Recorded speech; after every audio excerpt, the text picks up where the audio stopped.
So basically, you have a mission, and the mission is that you're just one conversation away.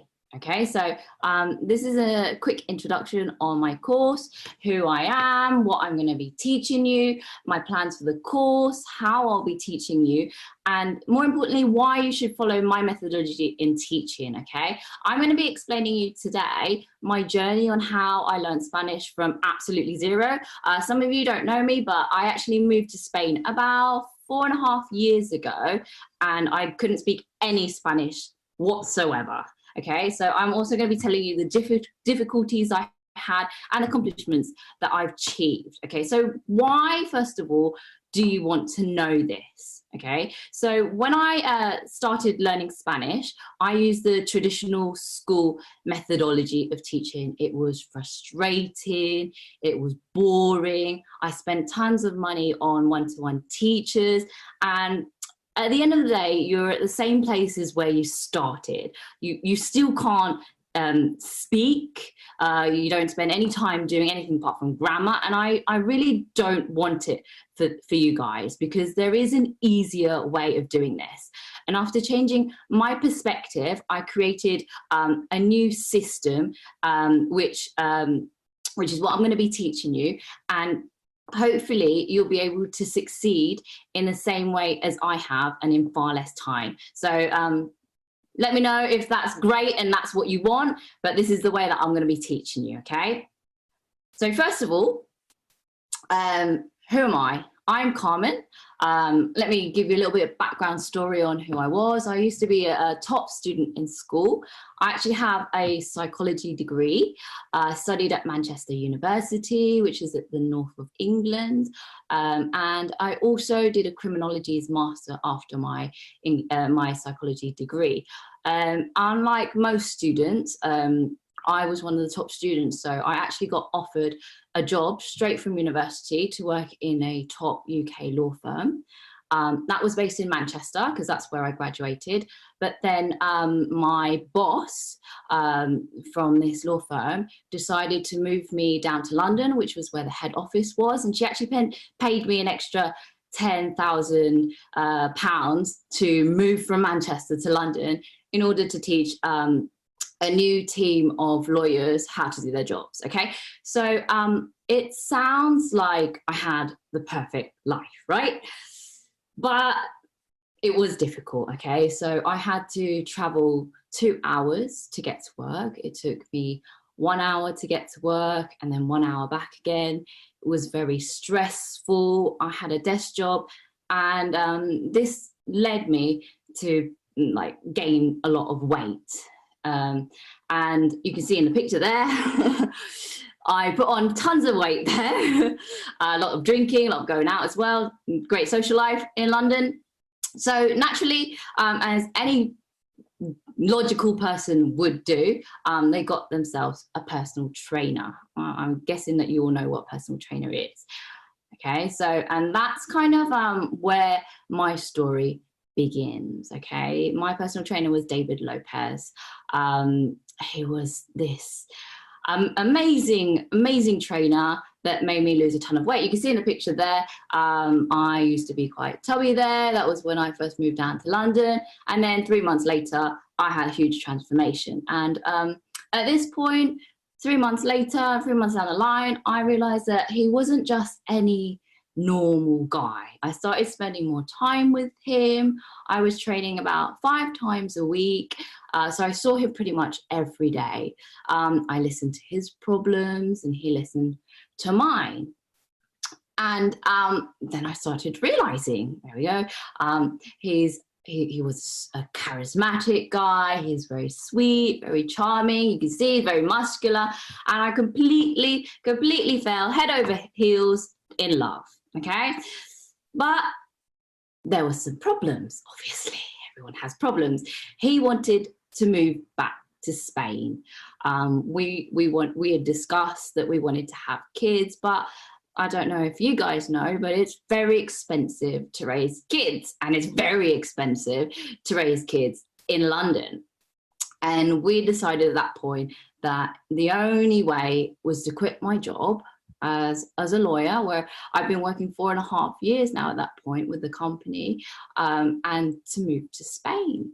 Okay, that was a big step forward for me.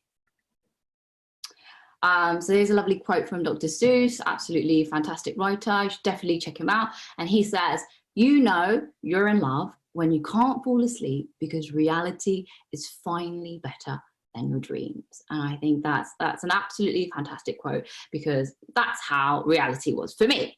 Okay, so basically there was no other way but to quit my job and move to Spain. I mean, I wanted to spend the rest of my life with the man that I loved. You can see here, there I am here training. That's when we actually moved here to Spain. We're training here. It's the first time I moved to Spain there. So what did I have to do in order to make all of this work? I'm a very independent person. I've supported myself my entire life, worked really, really hard at university. During my undergraduate degree, I had 3 jobs at the same time. So I was working in 3 different part-time jobs, as well as doing my undergraduate degree in psychology. I also opened up and started my own charity. I did 5K running events, so people would join my event. I had about 200 runners every weekend coming to my races, and I actually managed to get 2 famous people to attend in Manchester. Anyway, on top of that, I really like expensive things. I mean, who doesn't like expensive things? And I realized at this point that in order to make all of this work, I need to find a job, yeah? And I needed to learn Spanish as soon as possible. And that was my big plan, okay? I was engaged to be married. I was going to move to Spain. I was going to get a job. I was going to live my happily ever after. And I told my mum, my parents. And this is what my mum said. "Don't be silly. You don't even speak Spanish. Make sure you get David to support you, because I won't." And that's when I realized it was my point of no return. Okay, I had to prove to myself and to my mother that I can make it, and I can make it even without speaking Spanish. I had to prove her wrong. Okay, it was a big step for me. So I started learning Spanish and preparing to move abroad, okay? I signed up to a Spanish academy in London, so that's where I was working at the time. I walked, I think it was about 45 minutes walk from where I worked all the way to the Spanish academy, and I walked there every single night, and I studied every night after work, and I studied grammar. I read tons of books. I spent long hours studying, long hours. I don't know about you. I don't know about any of you guys, but I hate grammar. I absolutely loathe grammar. And I especially hate Spanish grammar.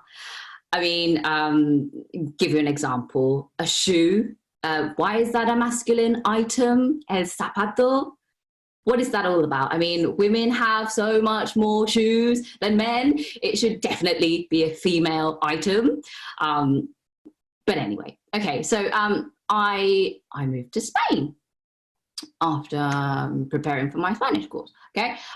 And I had tons of Spanish grammar knowledge. I knew all the verbs and the tense endings. But could I speak Spanish? Absolutely not.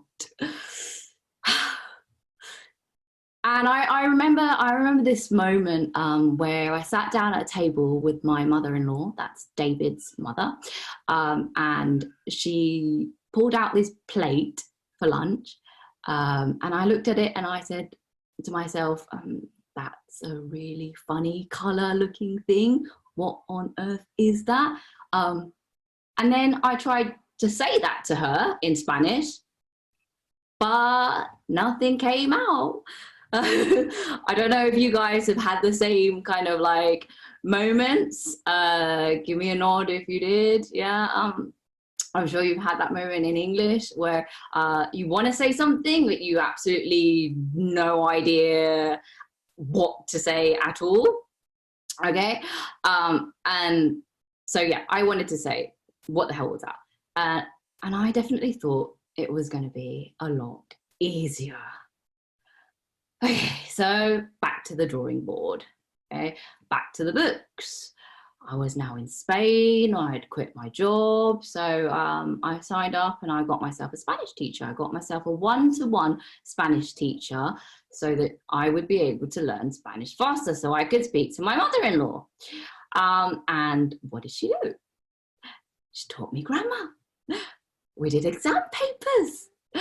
And she taught me through the traditional education.